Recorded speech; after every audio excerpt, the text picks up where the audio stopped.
The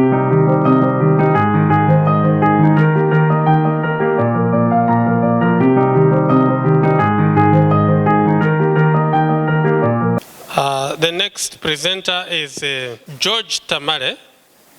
George Tamale is going to present on contributing local resources voluntarily to end HIV and AIDS in Uganda through private sector One Dollar initiative. Thank you very much for this, and we appreciate the invitation.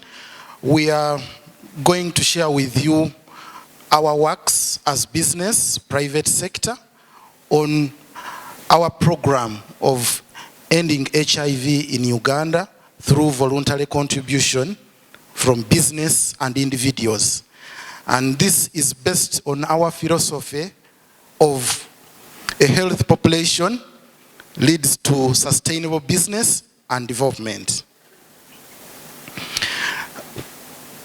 I would like to share a brief story of one of our clients called Nakato. Nakato is a lady working on one of the streets, Bukoto Street. She has 3 kids. 2 are in primary school. 1 is stays at home, has a husband, is renting a small house, and the husband is working in one of the manufacturing companies around Kampala. Now, for Nakato, in order to do her business on Bukoto Street, she will import. She will get Irish potatoes from either Mbale or Kabale. She also buy cooking oil for her business.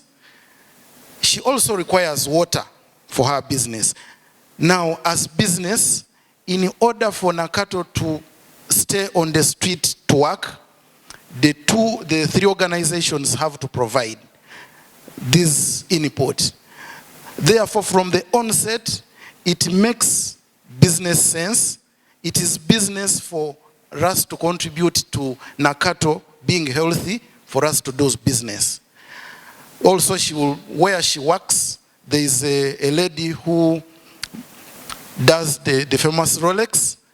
And as you note, Nakato staying in business just for one day, a number of businesses have to operate. Of course, you will need sugar, and the manufacturing companies that does the sugar, they're in sugar business, it is in their interest that this lady, Nakato, stays in business. Of course, she has a mobile phone. She will either send mobile money to the mother or pay school fees through the phone.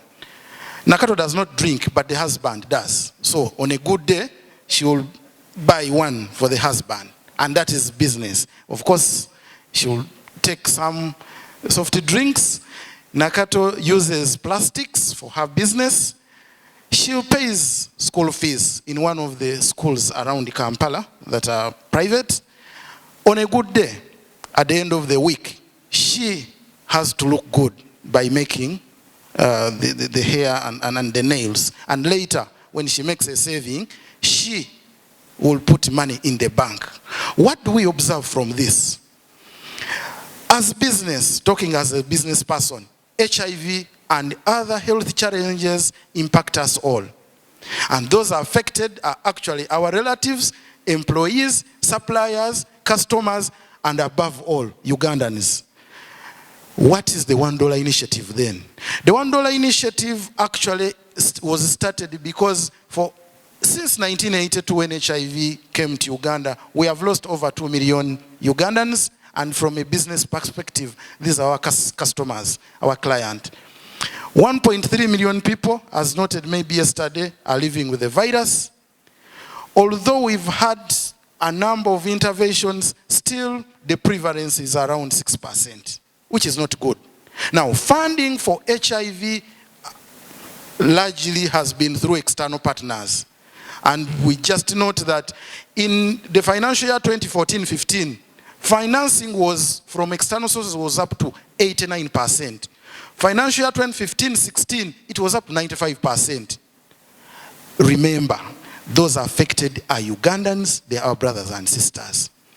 And now from a business perspective, the impact to us was reduced productivity and competitiveness, declining profits and sustainability. Therefore, the private sector started the $1 initiative because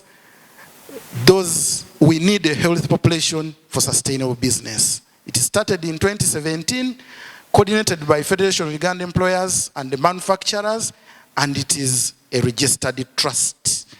It encourages all Ugandans to make a voluntary contribution of 4,000 shillings, which is equivalent to $1, hence the slogan, per year, or per month, or per day, depending on how one feels. Please note, it is voluntary. Now, it basically looks at mobilizing also in-kind resources on top of the cash contribution. Organizations and individuals can make in-kind contributions. Basically, as I noted, it identifies, mobilizes, and organizes these in-kind resources so that we can sustainably deal with HIV and AIDS and other health challenges from Uganda. Contributors include corporate organizations, Rotary clubs, business entities, religious institutions. We are basically getting money from all Ugandans, including those in the diaspora. As I noted, our philosophy is a healthy population will lead to sustainable businesses as a private sector and therefore development. Our model summarized is that companies, individuals, and partners will give us the resources, go into a basket, which we are calling a fund. The fund is managed by a board comprised of the private sector and civil society, but also have government and international institutions on the board. Resources are to be given out based on proposals well written to address the critical health gaps that we are having in the country so that everybody is covered, the universal health coverage.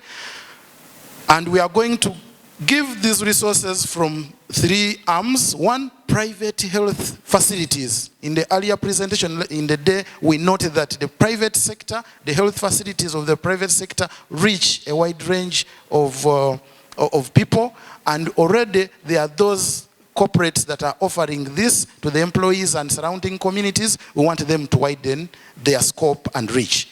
We're also going to give resources to civil society, CBOs and NGOs, and also government for critical needs that urgently needs to be addressed. And once we have that, we'll have health service delivery reach to all. What are we learning? We are learning that small voluntary contributions to health by all in a cost-effective way can result into substantial resources that can make meaningful impact on health and society. And we have witnessed this. We are witnessing growing contributions, both in kind and financial. Now we are reaching close to 40,000 US dollars generated voluntarily through that small contribution of $1, which is equivalent to 4,000. There is a big commitment to contribute to universal health coverage from the private sector, and hence there is that untapped potential. As I noted, health population, health business, and that's our entry point. The private sector is keen to respond to interventions aimed at promoting productivity and competitiveness. All interventions that can help us stay in business, we come in strongly. A way forward. Involving the population in supporting critical community health challenges affecting everyone can be a panacea to universal health coverage because they will be done voluntarily and there will be a lot of support from them.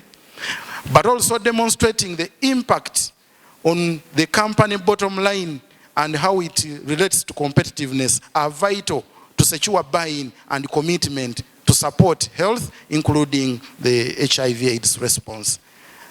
And as I note, involving the private sector through the corporate sustainability approaches can address gaps and challenges that will later translate into a healthy population.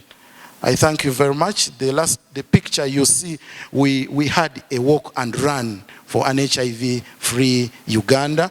which again contributed to enhancing the contributions from the general population. Thank you.